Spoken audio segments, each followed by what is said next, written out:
पाओगे इस पे आर्टिकल है, Netaji's birth anniversary now to be part of republic day celebrations. Now अगर ये गुड न्यूज है तो एक बैड न्यूज भी है। बैड न्यूज यहाँ पर यह है कि इस बार भी शायद कोई भी फॉरेन चीफ गेस्ट नहीं आएगा रिपब्लिक डे परेड में बिकॉज ऑफ कोविड-19 क्राइसिस। इससे पहले आपको बताऊंगा कि 2021 की जो परेड थी वहां पर भी बोरिस जॉनसन लास्ट मोमेंट पे नहीं आ पाए थे। इस बार जो हमारा प्लान था सेंट्रल एशियन कंट्रीज को बुलाने का, ये भी कैंसिल हो चुका है।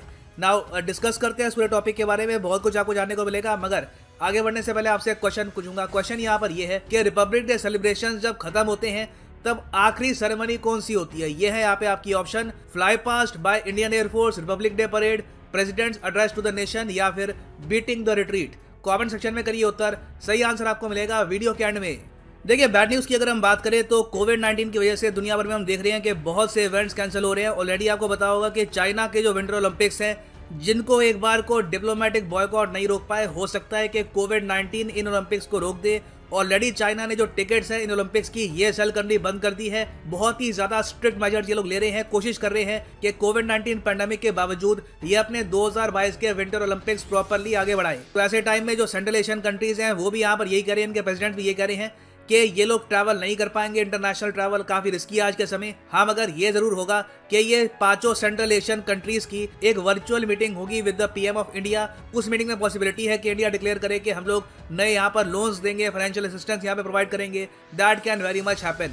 मगर रिपब्लिक डे के पर्सपेक्टिव से आप अगर देखो तो बिल्कुल सैड बात है कि आखिरी बार हमारे देश पे जब एक फॉरेन चीफ गेस्ट आए थे ड्यूरिंग रिपब्लिक डे सेलिब्रेशंस, तो वो साल था 2020, जब ब्राजील के प्रेसिडेंट पैंडेमिक के बीच में भी इंडिया में आए थे। ना इससे पहले आप अगर देखो तो 1952, 53 और 66 ये साल रह चुके हैं इन द पास्ट, जहां पर हमारी रिपब्लिक डे में कोई भी चीफ गेस्ट नहीं था। मगर सरकार ने यहाँ पर यह प्लान किया है कि कोई चीफ गेस्ट हो ना हो, हम लोग इस बार रिपब्लिक डे में देखेंगे अब तक का सबसे बड़ा फ्लाई पास्ट इन ए रिपब्लिक डे परेड। 75 जो एयरक्राफ्ट है इंडियन एयरफोर्स के, जिसमें होंगे 5 Rafale, 17 Jaguar, P-8 surveillance aircraft जो यूएस ने परचेज किए हैं, इंडियन नेवी के MiG-29, ये सब एक वरुण फॉर्मेशन में फ्लाई करेंगे over the Republic day parade. एक बहुत ही जरा स्पेशल दृश्य होगा। इसकी जो वीडियोज है मैं इमेजिन कर सकता हूँ, पूरे इंटरनेट पर, सोशल मीडिया पे, ट्विटर पे हर जगह वायरल होगी। People will be proud to see the strength of the Indian air force. Now इस सब के बियॉन्ड आप अगर देखें तो एक और बहुत ही अच्छी बात यहाँ पर यह भी है कि नेताजी सुभाष चंद्र बोस का जो जन्मदिन है, जो बाय द वे अब हम सेलिब्रेट करते हैं एज पराक्रम दिवस। आपको याद होगा 2021 में सरकार ने यह कहा था कि नेताजी सुभाष चंद्र बोस की जो बर्थ एनिवर्सरी है उसको हम सेलिब्रेट करेंगे एज नेताजी जयंती, और ऑफिशियली इसको कहा जाएगा पराक्रम दिवस। तो यूजुअली क्या होता था कि रिपब्लिक डे की सेलिब्रेशन स्टार्ट होती थी फ्रॉम 24 ऑफ जनवरी, मगर अब पराक्रम दिवस भी ओवरऑल सारे इवेंट का पार्ट बन चुका है। पहले पराक्रम दिवस सेलिब्रेट होगा, उसके बाद आएगा 24, फिर होगी 26 जनवरी की परेड। मगर जो नेताजी की फैमिली है, स्पेशली जो इनकी ग्रैंड नेफ्यू है, इन्होंने ये कहा है कि नेताजी का जो स्टैचर है इंडिया में, ये देखते हुए नेताजी का एक स्टैचू बनाना चाहिए इंडिया गेट के सामने, और जो इंडियन नेशनल आर्मी थी, नेताजी की आर्मी, इसका एक मेमोरियल बनना चाहिए रेड फोर्ट में। तो यहाँ पे मैं आपसे पूछना चाहूंगा, क्या आप मानते हैं, लिखिएगा इसके बारे में कमेंट सेक्शन में, क्या आप मानते हैं कि नेताजी का एक स्टैचू होना चाहिए इंडिया गेट के सामने, और क्या इनका एक मेमोरियल होना चाहिए रेड फोर्ट में या नहीं? I would like to know your opinion in the comment section below.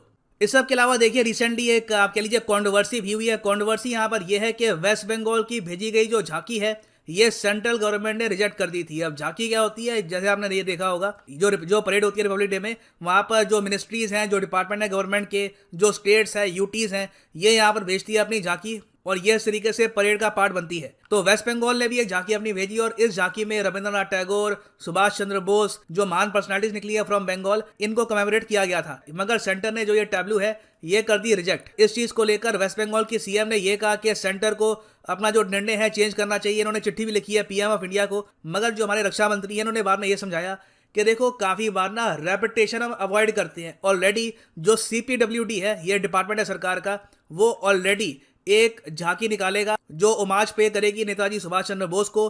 तो हम कोशिश ये करते हैं कि हर झांकी यूनिक हो, अपने आप में उसकी एक अलग पहचान हो। तो इसलिए वेस्ट बंगाल को कहा गया है कि आप कोई और थीम यहाँ पर चूज कर लीजिए, और अभी के लिए तो खैर इस साल के लिए जो उनकी झांकी है ये कर दी गई है रिजेक्ट। तो सेम केस कुछ और स्टेट्स के साथ भी हुआ है। एक सर्टन गाइडलाइंस होती है मिनिस्ट्री ऑफ डिफेंस की कि कौन सी झांकी को ये इंक्लूड करेंगे, कौन सी झांकी को इंक्लूड नहीं करेंगे। तो जो केरला स्टेट की झांकी है वो भी इस बार कैंसिल हुई है।